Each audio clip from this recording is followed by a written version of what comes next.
1 Samuel 30, a partir do verso 1. Sucedeu, pois, que, chegando Davi e os seus homens ao terceiro dia, a Ziclague, já os amalequitas tinham dado com ímpeto contra o sul, e Ziclague e a esta ferido e queimado. Tinha levado cativa as mulheres que lá se achavam, porém a ninguém mataram, nem pequenos nem grandes. Tão somente os levaram consigo e foram o seu caminho. Davi e os seus homens vieram à cidade, e ei-la queimada, e suas mulheres e seus filhos eram levados cativos. Então Davi e o povo se achava com ele, ergueram a voz e choraram, até não terem mais forças para chorar. Também as duas mulheres de Davi foram levadas cativas, Ainoã, a jezreelita, e Abigail, a viúva de Nabal, o carmelita. Também muito se angustiou, pois o povo falava de apedrejá-lo, porque todos estavam em amargura, cada um por causa de seus filhos e de suas filhas. Porém Davi se reanimou no Senhor seu Deus. Disse Davi a Abiatar, o sacerdote, filho de Aimeleque: traze-me aqui a estola sacerdotal. E Abiatar trouxe a Davi. Então consultou Davi ao Senhor, dizendo: perseguirei eu o bando? Alcançá-lo-ei?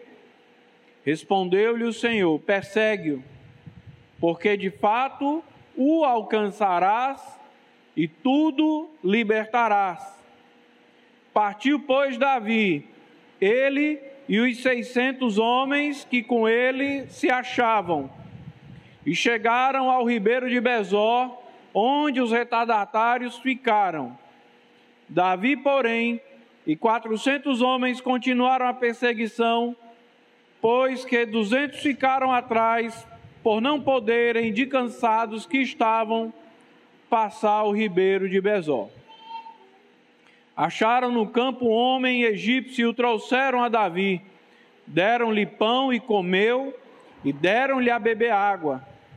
Deram-lhe também um pedaço de pasta de figos secos e 2 cachos de passas, e comeu, recobrou então o alento, pois havia 3 dias e 3 noites que não comia e nem bebia. Então lhe perguntou Davi: de quem és tu? E de onde vens? Respondeu o moço egípcio: sou servo de um amalequita, e meu senhor me deixou aqui porque adoeci há 3 dias. Nós demos com ímpeto contra o lado sul dos queretitas, contra o território de Judá e contra o lado sul de Calebe, e pusemos fogo em Ziclague. Disse-lhe Davi: poderias, descendo, guiar-me a esse bando? Respondeu-lhe: jura-me por Deus, que me não matarás, nem me entregarás nas mãos de meu senhor, e descerei, e te guiarei a esse bando. E descendo o guiou, e eis que estavam espalhados sobre toda a região, comendo, bebendo e fazendo festa, por todo aquele grande despojo que tomaram da terra dos filisteus e da terra de Judá. Feriu-os Davi, desde o crepúsculo vespertino até a tarde do dia seguinte, e nenhum deles escapou, senão só 400 moços que, montados em camelos, fugiram. Assim Davi salvou tudo quanto havia tomado os amalequitas. Também salvou as suas 2 mulheres. Não lhes faltou coisa alguma, nem pequena nem grande, nem os filhos, nem as filhas, nem o despojo, nada do que eles haviam tomado, tudo Davi tornou a trazer. Também tomou Davi todas as ovelhas e o gado, e o levaram diante de Davi, e diziam: este é o despojo de Davi. Amém. Meus irmãos, para nós entendermos essa passagem, é necessário eu lhe dar aqui algumas informações que são muito importantes para o entendimento dessa mensagem. Se você ler 1 Samuel capítulo 27, você vai ver que Davi escolheu passar um período junto com os filisteus. Ele decidiu se refugiar junto aos filisteus, pois ele ainda temia os ataques de Saul. Então Davi serve ao rei dos filisteus. E enquanto Davi e o seu exército está ajudando os filisteus, ele solicita ao rei que os seus familiares fiquem resguardados numa cidade chamada Ziclag. E assim foi feito. Davi com o seu exército lutou junto com os filisteus. E os familiares de Davi e do seu exército ficaram em Ziclag. Só que em 1 Samuel capítulo 29, você vai ver que os príncipes dos filisteus se reuniram e pediram ao rei que retirassem Davi do meio deles. Então o rei decidiu tomar o conselho dos príncipes, conversou com Davi e pediu para Davi: Davi, é o seguinte, volta para Ziclag e de lá leva a sua família, leva a família dos seus soldados, porque os meus príncipes aqui não estão muito bem confortáveis com a sua presença aqui. Irmãos, de 1 Samuel 27 até 1 Samuel 30, o texto que nós lemos, se passou aí um período mais ou menos de 1 ano e 3 meses, 1 ano e 4 meses. E quando Davi e o seu exército retornam para Ziclag, eles então se deparam com esta cena que nós lemos aqui: a cidade queimada, a cidade destruída, seus filhos, filhas, pertences, esposas foram tomados pelos amalequitas, povo inimigo de Israel. Irmãos, qual será o nosso objetivo aqui nesta noite, olhando para este texto? Eu quero nesta noite, junto com vocês, através desse texto, retirar lições para a nossa família. Porque a gente percebe aqui claramente que Davi e o seu exército lutaram pela família deles, sim ou não? Eles fizeram isso. Eles perderam os seus familiares. Eles perderam os seus filhos. E eles então tomaram atitude, foram atrás, recuperaram, trouxeram as suas famílias de volta. E nessa noite eu quero meditar com você sobre o seguinte tema: lute pela a sua família. Lute pela sua família. Nós vamos então, a partir de agora, olhar para o texto, alguns versículos do texto, e buscar nesses versículos ensinamentos importantes para nós que queremos, que amamos e que desejamos que a nossa família nunca venha a ser tomada pelos nossos inimigos. Que a nossa família se mantenha firme na presença de Deus, para que a nossa família continue firme até o dia em que estivermos reunidos eternamente na presença de Jesus Cristo.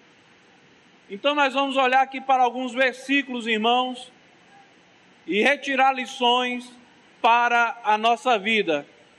A primeira lição que nós vamos retirar se encontra no verso 1 e no verso 2. Leia, eu vou ler para você novamente. Sucedeu, pois, que chegando Davi e os seus homens ao terceiro dia a Ziclague, já os amalequitas tinham dado com ímpeto contra o sul, e Ziclague e a esta, ferido e queimado, tinha levado cativas as mulheres que lá se achavam, porém a ninguém mataram, nem pequenos nem grandes, tão somente os levaram consigo e foram seu caminho. Qual a primeira lição que nós podemos tirar desse texto para nossas vidas? Que o nosso inimigo está a todo momento esperando uma oportunidade para destruir a nossa família.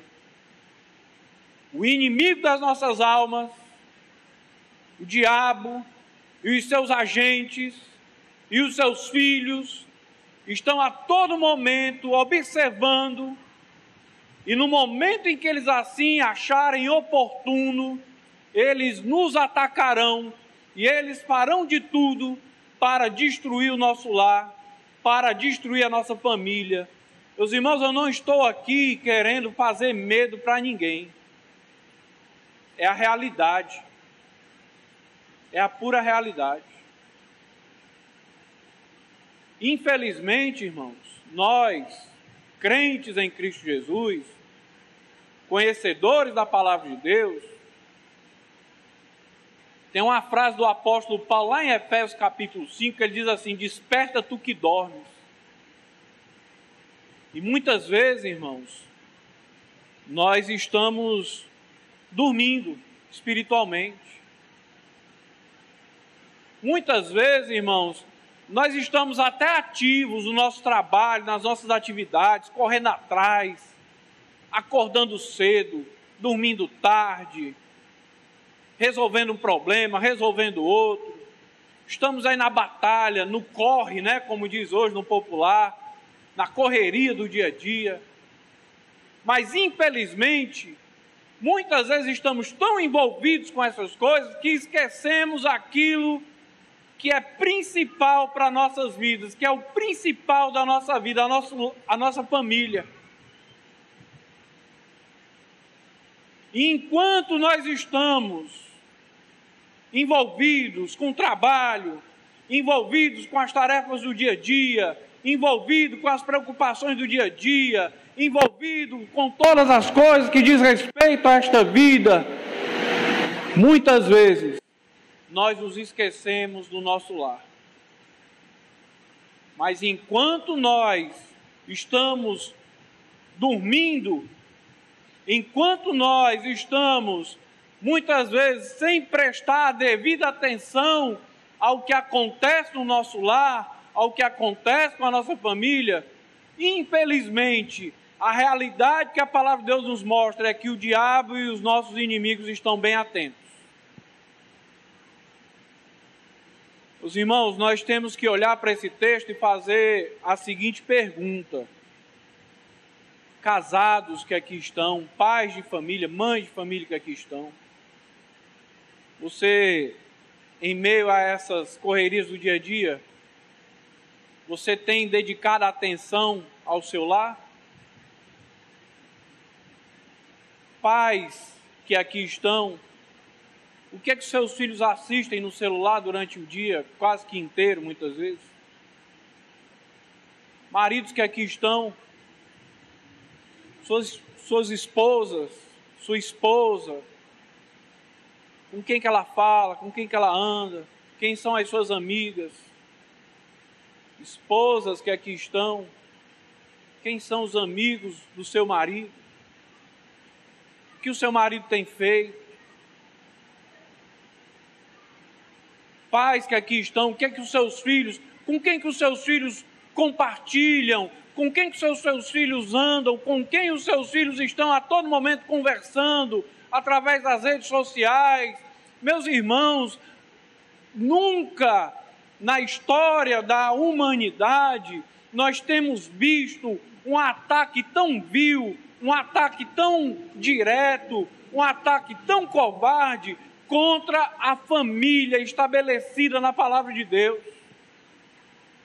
Redes sociais, televisão, artistas, política, sociedade no modo geral, nós estamos percebendo, irmãos, só não enxerga quem não quer. Há um verdadeiro levante do maligno contra a família, e ele tem movido todas essas peças para atacar e destruir a família, que é o projeto de Deus. O que seu filho, o meu filho, o que os nossos filhos estão aprendendo nas escolas? Nós que somos pais, a gente abre o caderno dos nossos filhos, a gente tem feito a tarefa dos nossos filhos junto com eles, nós temos ajudado os nossos filhos na realização das suas tarefas, coisas simples, irmãos, mas que são fundamentais para que nós venhamos defender o nosso lar dos ataques do maligno. Davi e o exército estava preocupado com as guerras. Eles estavam preocupados em manter a segurança, eles estavam preocupados em avançar suas tropas, eles estavam preocupados com as estratégias militares. E quando retornaram para casa, o inimigo havia levado a família de cada um deles. Irmãos, eu tenho me direcionado muito lá na igreja aos cabeças da casa. A Bíblia, homens que aqui estão, nós somos o cabeça da casa. É a Bíblia que nos dá este privilégio. Mas a palavra de Deus também nos ensina que para quem muito é dado, muito é cobrado. Então, meu irmão, principalmente você, que é o cabeça da sua casa, assim como eu, olhe para esse texto com muito carinho, com muita atenção. Defenda o seu lar. Defenda a sua família.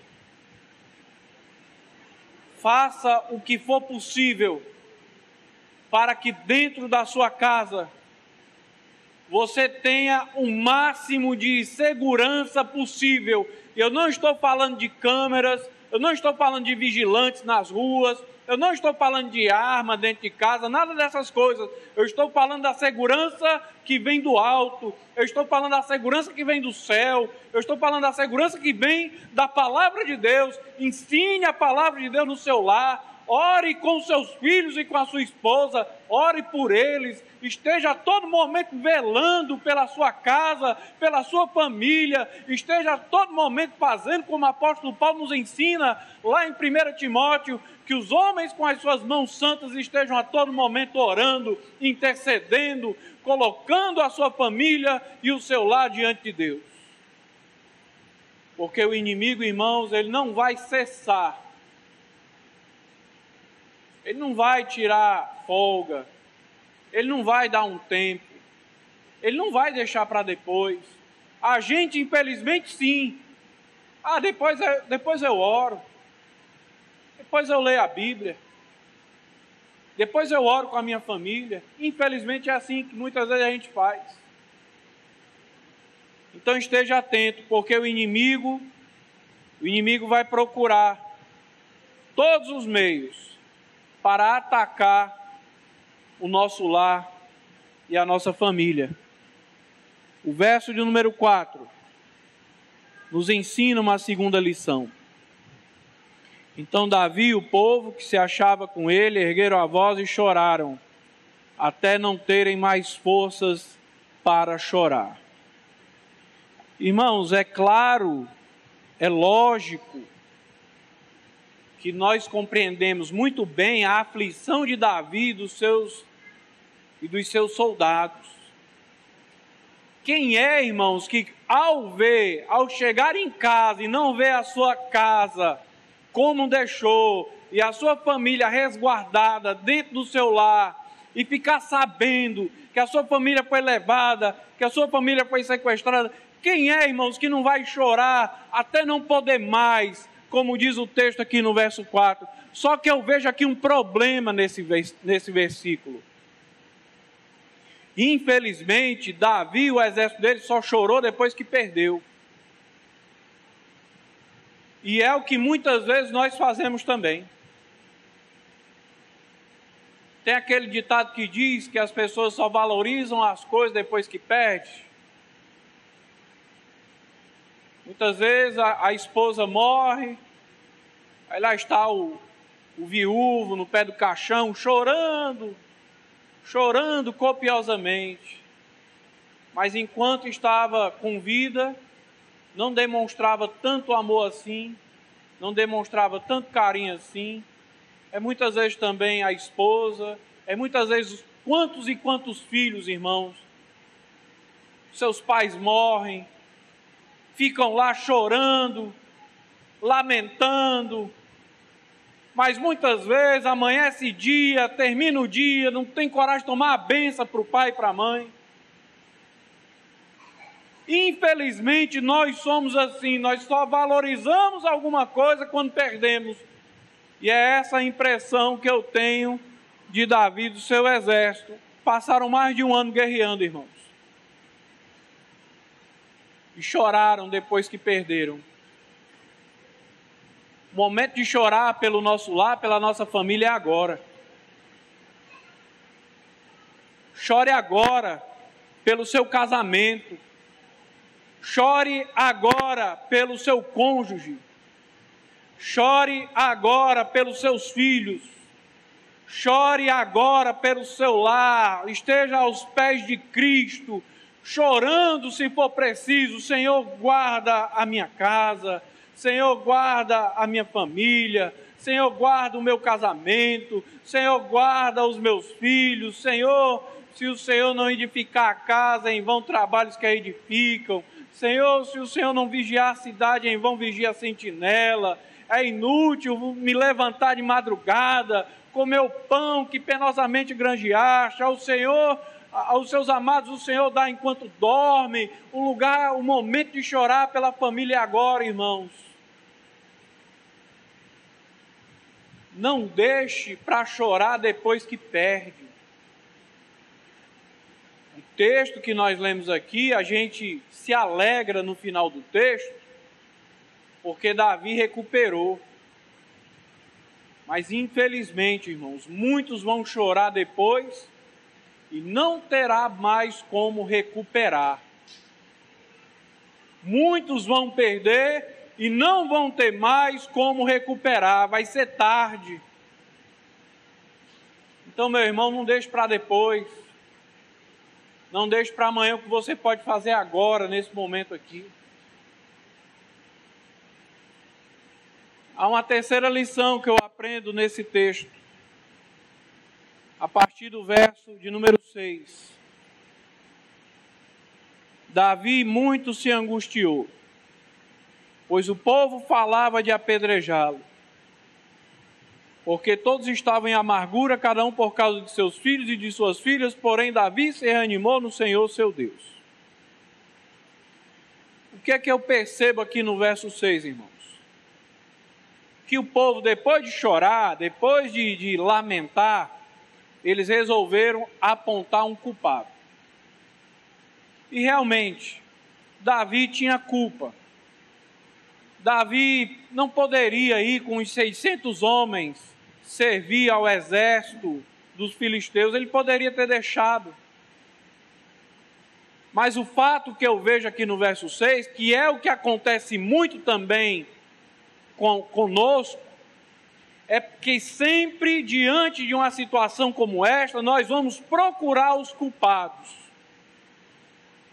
E o que eu aprendo aqui no verso número 6, é que se eu quero lutar pela minha família, eu não devo perder tempo simplesmente apontando culpados. Quantas e quantas vezes, depois que o negócio está difícil dentro de casa, o cônjuge, um dos cônjuges se levantam, a culpa é sua. Não, a culpa é sua.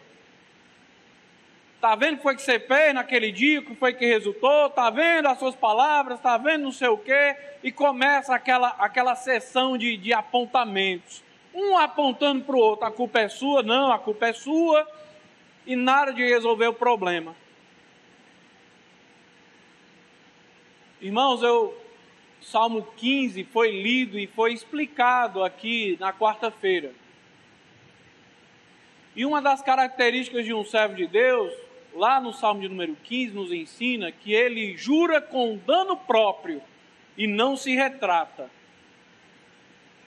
O que quer dizer isso? O salmista está querendo dizer que o homem de Deus, que a mulher de Deus, a palavra dele é uma só. Ele não fica perdendo tempo inventando desculpa esfarrapada. O homem de Deus, a mulher de Deus, não fica perdendo tempo apontando culpados para se livrar da responsabilidade. O homem de Deus, a mulher de Deus tem palavra. Jesus Cristo nos ensina. O crente é sim, sim, não, não. O resto é do maligno.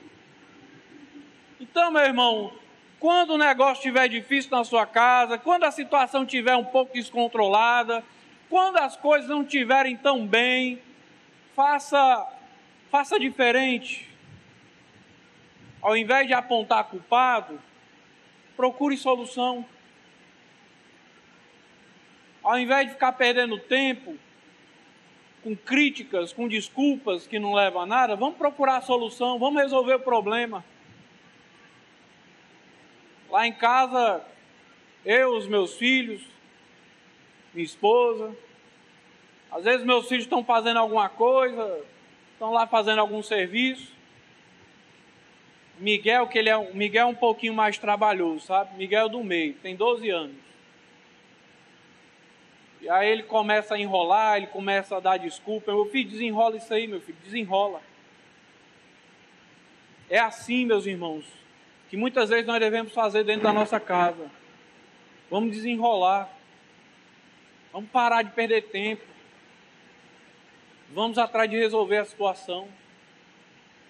Tem coisa mais importante em jogo. Tem coisa mais importante em jogo. Vamos parar de perder tempo. Aqui os irmãos estavam perdendo tempo. Estava todo mundo apontando o culpado. Estavam querendo até matar Davi por causa disso. Mas Davi, irmãos, Davi toma a atitude correta. E no verso 6, Davi nos mostra qual é a atitude de um homem de Deus, de uma mulher de Deus, diante de uma situação tão terrível como essa. A parte final do verso 6, irmãos. Porém, Davi se reanimou no Senhor, seu Deus.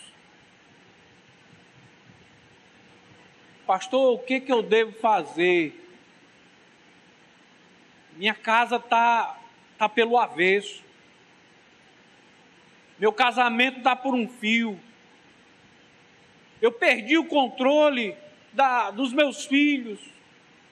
Eu não tenho mais como controlar meus filhos. Meus filhos estão completamente perdidos. Meus filhos estão completamente alheios. Eu não tenho mais como controlá-los. Eles não me ouvem mais.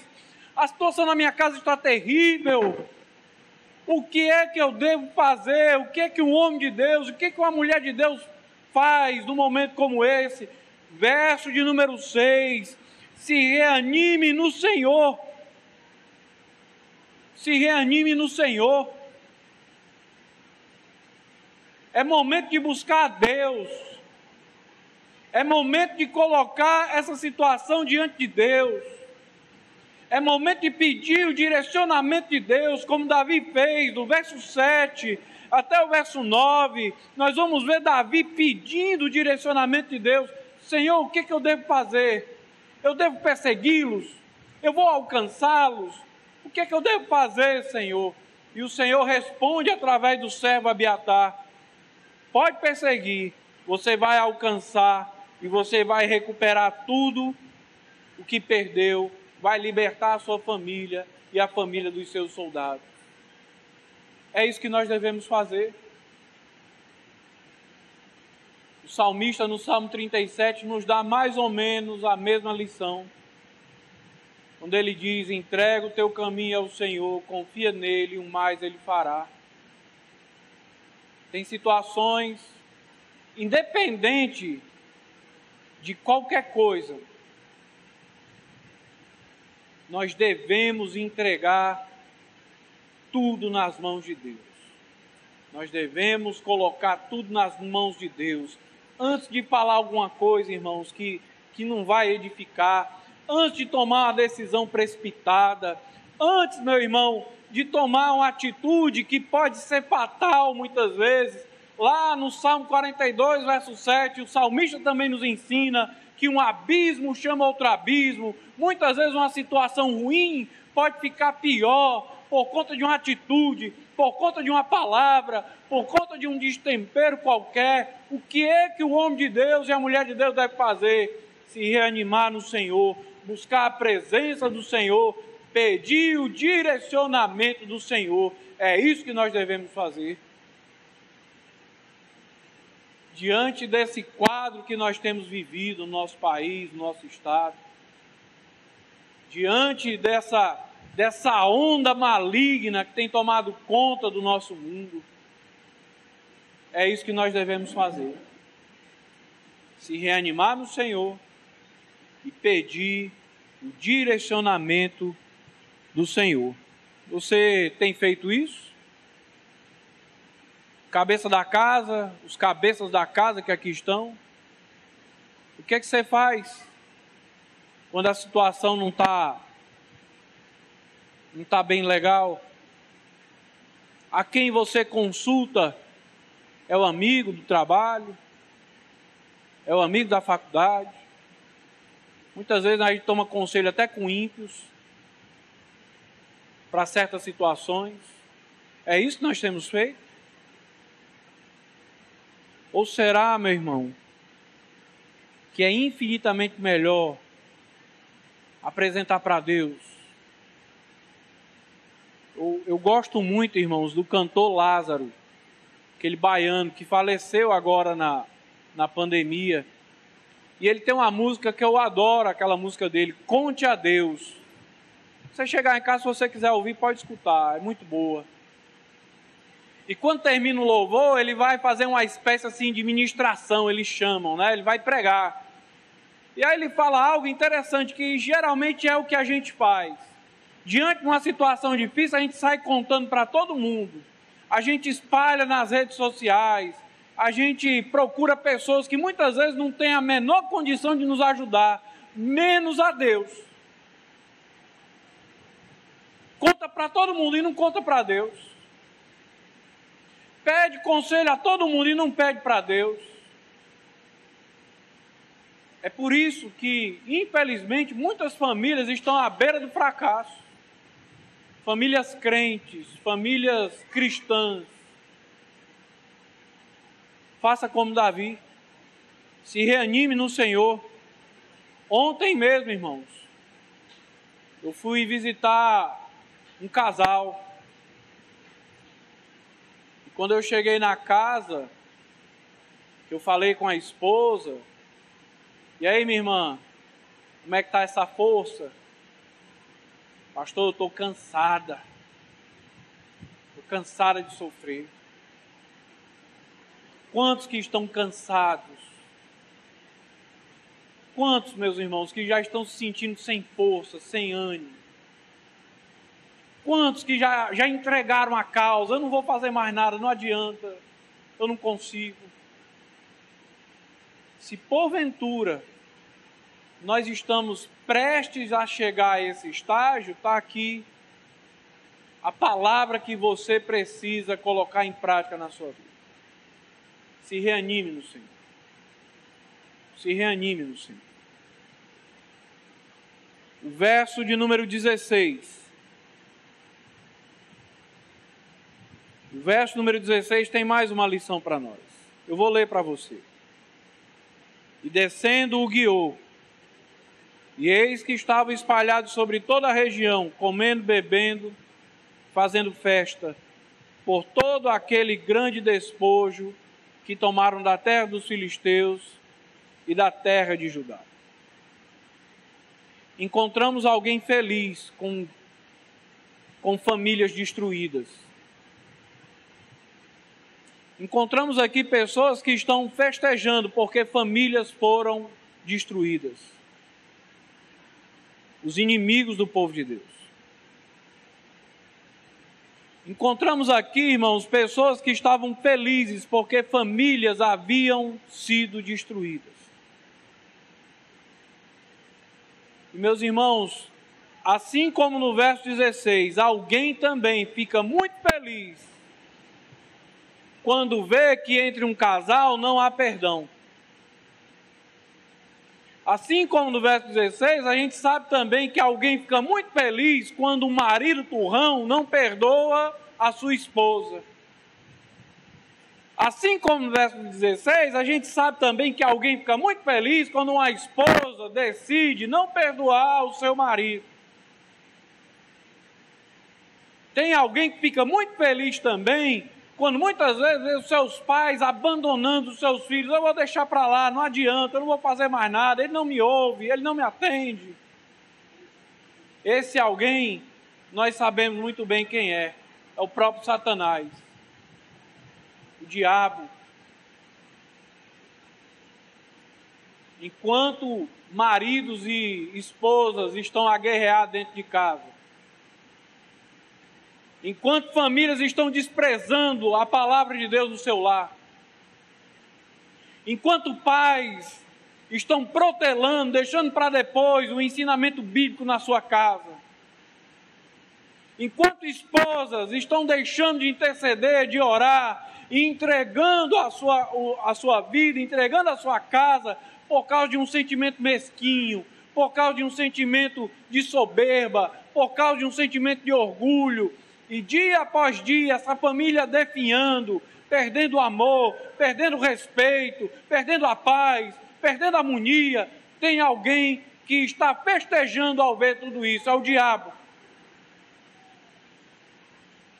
É o diabo. E a grande pergunta que eu faço para todos nós que aqui estamos, que eu espero em Deus que nenhum casal, nenhuma família que está aqui esteja numa situação de crise, a ponto de estar quase que destruindo essa família. Mas a grande pergunta que eu faço olhando para o verso 16 é essa: será, meus irmãos, que vale realmente a pena sustentar esse orgulho, sustentar essa arrogância? Será, meus irmãos, que tem valido a pena ser tão moroso?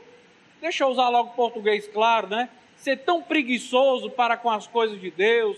Será realmente que tem valido a pena, irmãos, investir tanto nos bens materiais, na busca pelo dinheiro, na busca em alcançar os seus sonhos materiais e deixar cada vez mais de lado a vida espiritual do seu lar? Será que tem valido a pena tudo isso?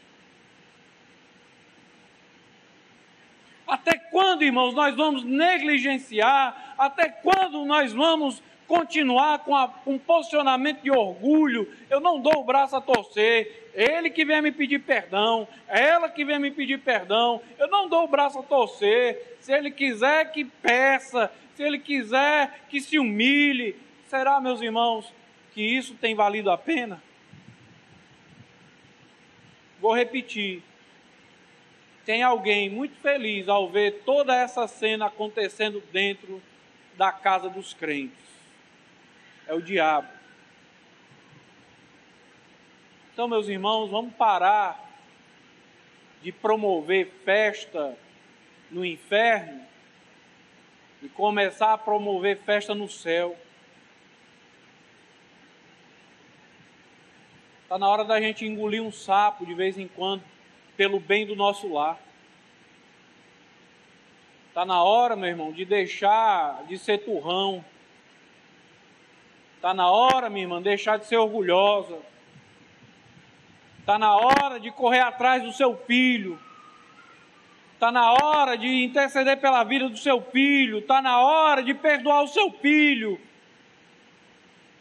Está na hora de fazer com que no seu lar reine a harmonia, reine a paz, reine a comunhão. Porque se a coisa continuar desse jeito, assim como a gente viu no verso 16, o diabo também vai estar muito feliz com toda essa situação. Por último, do verso 17 até o verso de número 20, Quando você faz a leitura desses versículos, você então tem uma notícia maravilhosa. Davi lutou junto com seu exército. A luta não foi fácil.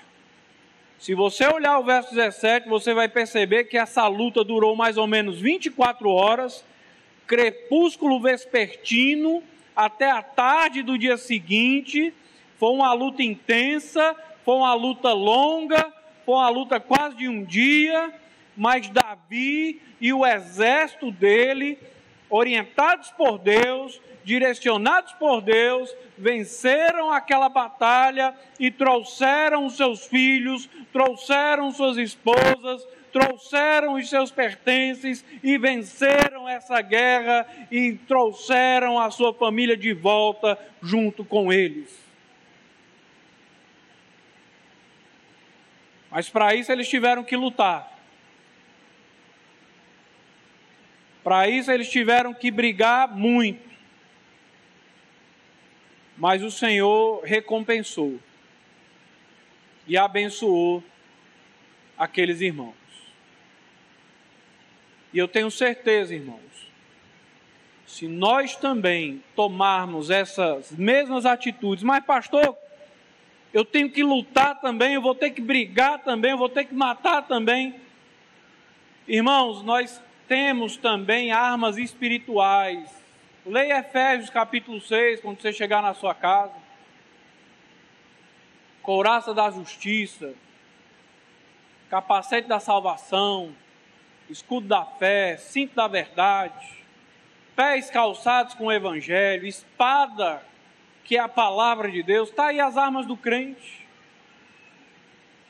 Use essas armas, usemos essas armas. Essas armas estão disponíveis.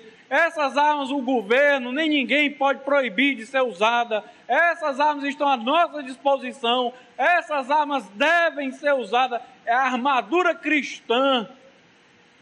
É a armadura cristã dada por Deus para enfrentar os nossos inimigos, sejam eles físicos, sejam eles espirituais. E a partir do momento que eu me reanimar no Senhor, a partir do momento que eu for direcionado pelo Senhor, a partir do momento que eu brigar, que eu agir, eu tenho certeza de uma coisa: o Senhor nos recompensará, o Senhor nos dará vitória, o Senhor estará conosco e a nossa família não será destruída pelas mãos dos nossos inimigos. Então, meus irmãos, está na hora de pegar todo esse armamento pesado que o Senhor nos concede em Efésios 6 e brigar e lutar o quanto for preciso para que a sua família, assim como está lá em Atos 16, verso 31, quando Paulo diz àquele carcereiro: creia no Senhor Jesus e será salvo tu e a tua casa. Que essa palavra também se cumpra na minha vida, na sua vida, na vida de todos aqueles que creem verdadeiramente no Senhor Jesus Cristo. Não desista do seu lar, não desista da sua família, não desista dos seus filhos. Entrega o teu caminho ao Senhor, confia nele e o mais ele fará. E que Deus venha nos abençoar no nome de Cristo Jesus.